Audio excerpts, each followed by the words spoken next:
so happy dahil season 10 na po namin sa The TT Show. At Yes. ito ang aming episode 1. Thank you, Ito po thank si you. Alwin Ignacio, the diva that you love. Kasama ko ang aking kaibigang bonggang-bongga. Glenn si Bongga! Hey! Siyempre pa! Welcome to The TT Show. Kaya nga hindi ako masyado naghanda.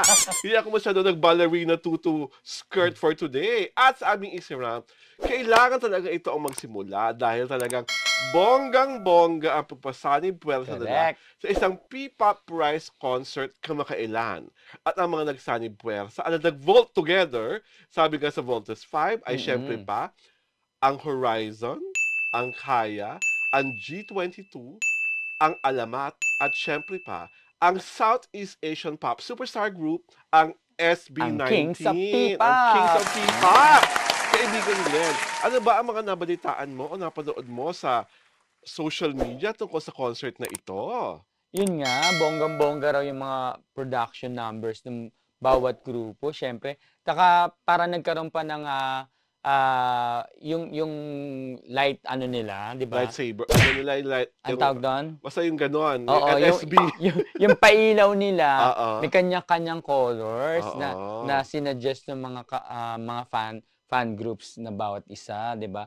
Kaya nakakatuwa na makita ng ganun, tapos super hiyawan sa bawat paglabas ng mga grupo. And syempre super hiyawan to the max sa SB19, 'di ba? Ang isa pa nakakatuwa doon, ang bonggang-bongga ng mga collaboration numbers. Ayun nga. May collaboration ng Horizon with SB19, may collaboration ng Alamat with SB19. At thank you for correcting me po pala. Kasi the last episode I said, sabi ko po, Agimat. Pasensya na po mga magiliw, tinatama ko na po ang miyembro ng Alamat na sa pakiwari ko talaga ay talagang kasunod ng SB19 sa P-pop Prize. Diba? So, ako ang tuwang-tuwa ako is nakita ko how well-behaved ang lahat ng fandoms na magkakasama sa pagkalaki-laking venue na punong-puno. Super sinuport nila ang lahat. Oo. Diba? Walang naghilahan pababa, walang nagnagahan. And all the other fandoms were so grateful to 18. Dahil sa sobrang pag-welcome at pag-init ng pagtanggap tuwing tumutungtong sa entablado, kahit pa yata yung Horizon, ang Kaya, ang G22, syempre pa ang Alamat, at tuwang-tuwa ang lahat dahil nga special guest appearance sa Sir Glock 9. Nung kinanta ng SB19 na kanilang bagong-bagong kanta na Kalakal na as of this report, talagang pasok na pasok sa 1 million views na and more sa Spotify. At ang nakakatuwa doon, napasubo ang SB19. Na itanong nila na gusto nyo ba magkaroon ng music video yung Kalakal? Ay, syempre, super yes ang mga di ba? Ang lahat. Oo. Talagang sabi niya, ay, napasubo kami dito. At isa pang nakakatuwa na parang very, very brothers talaga ang turingan ng mga P-pop boys. Nung nagpe-perform ang Horizon, kitang-kita mo na naglulundan. Correct. Nagsusupport talaga yung SB19. Nung nagpe-perform ang SB19 together with Alamat, parang nararamdaman nung nila Pablo, nila Stel na parang may technical difficulties. Nag-adlib si Stel. Oo, sinalo nila yung isa't isa. Sinalo nila yung isa't isa.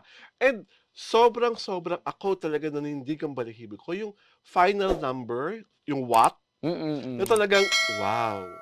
Talagang lahat sila lumabas yung P-pop flag, tapos talagang kumakanta na iwagayway ang watawat ng Pilipinas. Diba may portion yung what na kat na ganyan. Sobrang galing nyo pong lahat. Kung ganyan lang naman talaga ang mga miyembro ng P-pop community, parang may mga grupong hindi naman pala kailangan. Ay! Oh my God! Parang may mga grupo naman palang hindi kailangan. So, hindi ko na kailangan nawala doon? Hindi ko na kailangan sabihin pa kasi diba hindi kailangan dahil sobrang tagumpay naman kahit wala sila, no? Diba?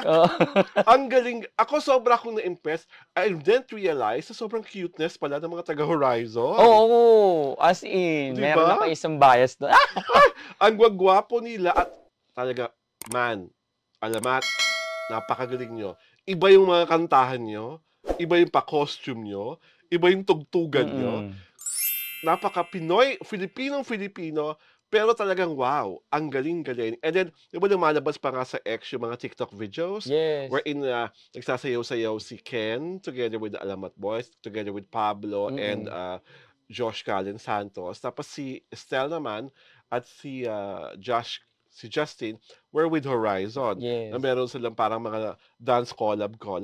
And it's just so wonderful to actually see this other P-pop members idolizing their kuyas. Pati ang G22, ang galing, Oo. no? Ay, sa totoo lang Super. ha, yung G22 na yan, Oo. naku. Yung, ewan ko na lang, Mabigyan lang ng ano, ng talagang super super push. push. Oo. Naku, ewan ko na lang. Pwede maging Reyna. Oo, ewan ko na lang kung may magtatagal pa. Kung ma-maintain pala na ang dapat na lang ma-maintain. Lalo na may mga bumubulong-bulong na Kalibo that you love. Di ba, may isang grupo daw dyan na may mga international show, pero hindi naman punong-puno ang mga venue. Ay! Kaya pala pagkatahi-tahimik, hindi kami binabalita masyado dahil baka lang madaala ng camera, may mga seats na walang tao. May ganon. Parang gustong humarap sa salamin. Yes! Kung nakasabi mo sila ng totoo o hindi.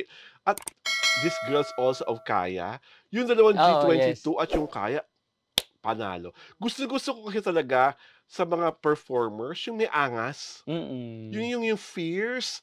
Yung tapos, ang gaganda ng boses. Yes. Diba? Parang feeling ko, eto lang ako, parang kung si Pablo, ang magbibigay ng kanta sa G22, saka sa Kaya, ay, to the highest level na. Or ako nga talaga, kung, di ba may Onesie Entertainment naman ng SB19, kunin nyo lang G22 sa Kaya. Sama nyo na rin ang Horizon at Alamat. Kayo na mag-manage kasi parang mas alam ng Onesie ang gagawin sa kanila. Kaya sa mga kasunod ko yung namumuno sa kanila, di ba? So, congratulations at order. At isa pa namin dapat i-congratulate Stella Hero! Correct! My gosh! Congrats, sobrang ganda ng video. Di ko masabi. Di ko masabi na parang feeling ko talaga, ako lang naman to ha, para talagang kanta ng Kentel.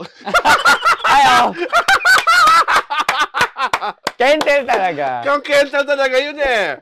Diyos ko, sabi nga mga netizens, bagay sila nung girl na nandun. Hindi! Si Noor. Si Noor. Noor is really a great actress. And she's from the University of the Philippines, a theater arts major at that. At saka magaganda na mga nagawa niyang projects, di ba? Oo, di ba? Maghusay talaga siya. At with those big round eyes na ang ganda-ganda ng face. Diyos ko, huwag kang pahara-hara sa harapan ko, Noor. Pero, alam mo naman, Kentel forever ako. Pero ang galing ni Stell sa kanta niya, grabe. Oo. Alam mo, pwede siyang theme song sa teleserye or Pwede siya actually yung theme song ng isang pelikula. Oo, yun nga. Napakagaling umarte ni Stell. Kahit si Justin, di ba? Doon sa Kaibigan. Kahit sa Surreal. Ito naman mga SB19 na to. Masyadong binobonggahan ha. Masyado mong binibigyan ng bongga pixie dust dahil hindi lang sing and dance, uma-acting na din. Akala ko nga nung una talagang, kasi syempre parang mapanakit yung unang mga di ba, mga lyrics at saka yung eksena sa music video, pero happy ending naman pala. Kaya natuwa rin ang mga 18s at netizens. Oo. Pero yun depende sa paningin mo. Oo, actually. Depende sa pool mo kasi pwede ang tingin mo doon, may multo na sa isa. Ay, mega. Di ba? Nagkahiwalay naman talaga. Kaya ganoon yung mata ni Noor. Di ba? Meron naman talaga. Kasi may pa-holding hands. Oo, may pa-holding hands pero it doesn't follow na pag nag-holding hands forever. Well, di ba? Kaya ganda-ganda ng discussion about the video. And Sir Ryan Cayabyab, who composed the music. National artist! Galing. For music, Sir Ryan! Pwede po ba next time, isang ballad para sa buong SB19 naman? Diba? Correct. Okay, isa pag dapat na magawa ng isang ballad for SB19, Sir Louie Ocampo. I remember, kinanta ng SB19 yung isang Ryan Cayabyab composition sa isang event di ba? O bayan ko. Di ba? Di ba, Sir Ryan? Baka naman. Isang ballad for SB19. Na hindi lang po for Estella, buong SB19. Di ba? So again, congratulations to all the people who were part of the playlist wherein talagang kitang-kita talaga na ang P-pop is here. It's going to stay. and its music is going to be forever and for the whole wide universe. Correct. Ito po si Alwood Ignacio, the diva that you love. Kasama ko ang aking kaibigang bonggang-bongga. Glenn si Bongga. Ito po ang The TT Show, ang Tarian at Halakian Showbiz Edition.